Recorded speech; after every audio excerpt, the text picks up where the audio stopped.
ګوره د دې هلک سره مور ولاړه ده او دا پولیس والا دا ټریفک والا په هغه باندې ګزار کوي، زیاتی ورسره کوي.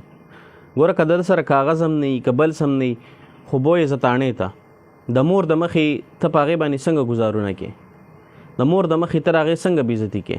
دې نه مخکې یو واقعه وه و یو کس راولګېدو، پولیس والا یې وویشتو.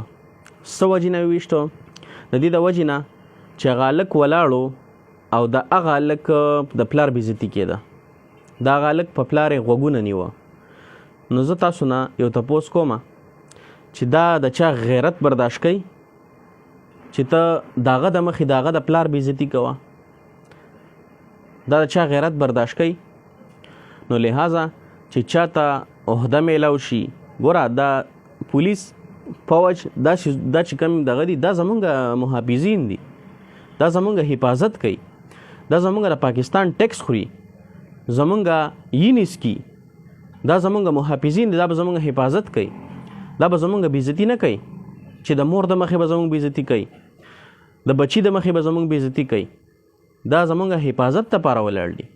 پکار ده چې هر سړی خپل مطلب سټیټس وپېژني چې یاره زما کار څه دی، زه په څه عهده یم، زما کار د خلکو بېزتي ده که د خلکو اصلاح ده که د خلکو دپاره چې کوم دی مدد دی، زما ډیوټي څه ده، خپله ډیوټي پېژندل پکار دي.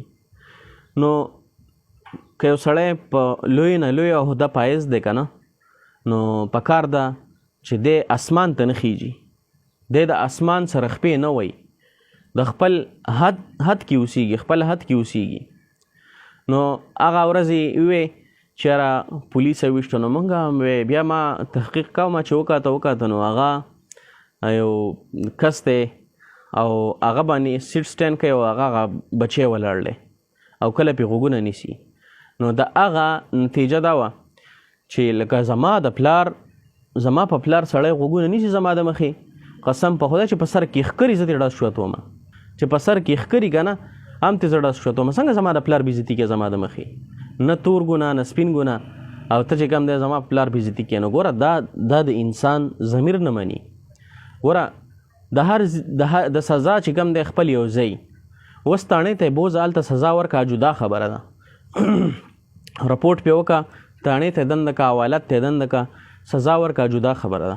د روډ په مینس کې ته د سړي بېزتي کې نو بیا ګیله بیا تاسو کوئ چې یاره دا چل دی او هغه چل دی.